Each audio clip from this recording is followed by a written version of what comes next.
محراب و منبر سیریز اکتساب سیرت النبی صلی اللہ علیہ وسلم، مصنف محمود فاروقی، مرتب مشہود فاروقی۔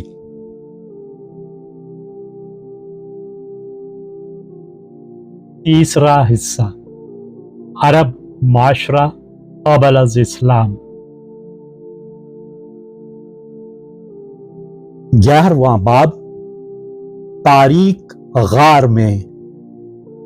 باہر اس کی جان کے دشمن تھے، اندر خود موت پھن اٹھائے کھڑی تھی۔ تحریر محمود فاروقی، آواز و پیشکش مشہود فاروقی۔ مکہ میں حلف الفضول کی تنظیم نے جس طرح مظلوم و بےکس لوگوں کی مدد کی تھی، اس کے بڑے اچھے اثرات مرتب ہوئے تھے۔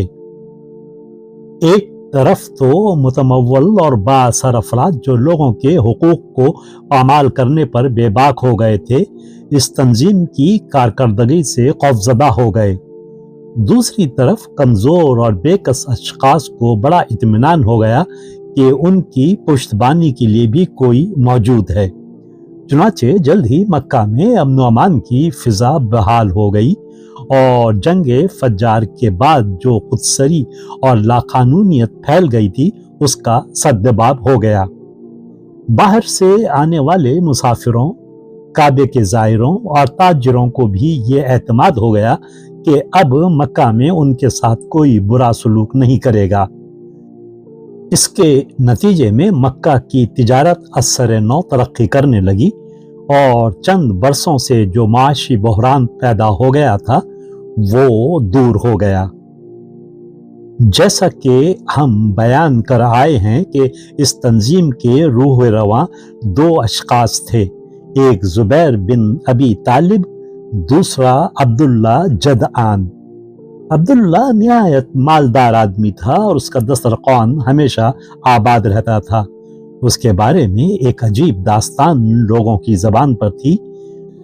وہ مکہ کے ایک معزز اور مالدار گھرانے کا فرزند تھا، نہایت بہادر اور جری، مگر بدقسمتی سے وہ نوجوانی کی عمر میں ہی بری صحبت میں پڑ گیا، یہاں تک کہ وہ صحرائی قزاقوں کے ایک گروہ میں شامل ہو گیا۔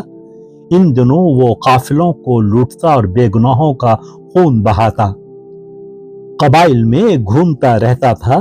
جو لوگ اس کے ہاتھوں مارے جاتے، ان کے ورثاء اس کے خاندان والوں سے جھگڑنے لگتے، اور اکثر اس کے باپ کو مقتولین کا خون بہا ادا کرنا پڑتا۔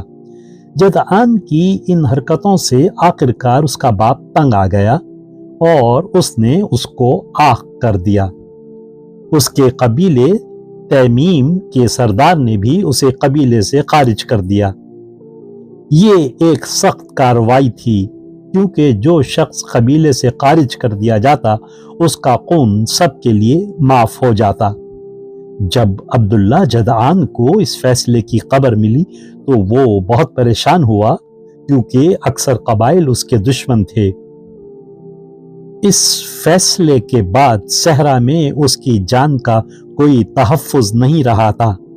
خود اپنے راہزن ساتھیوں کی طرف سے بھی اسے اندیشہ تھا کہ کسی بھی اختلاف پر ہلاک کرنے میں وہ کوئی خوف محسوس نہیں کریں گے۔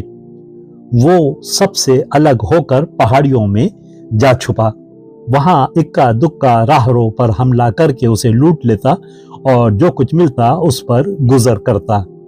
مگر کب تک؟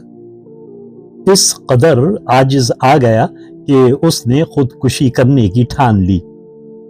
ایک دن جب کہ وہ کسی قبیلے کے محافظ سواروں سے جان بچانے کے لیے پہاڑیوں اور گھاٹیوں میں دوڑا جا رہا تھا، اسے ایک چٹان کے پیچھے ایک غار نظر آیا جو جھاڑیوں میں چھپا ہوا تھا، اور وہ اس میں داخل ہو گیا۔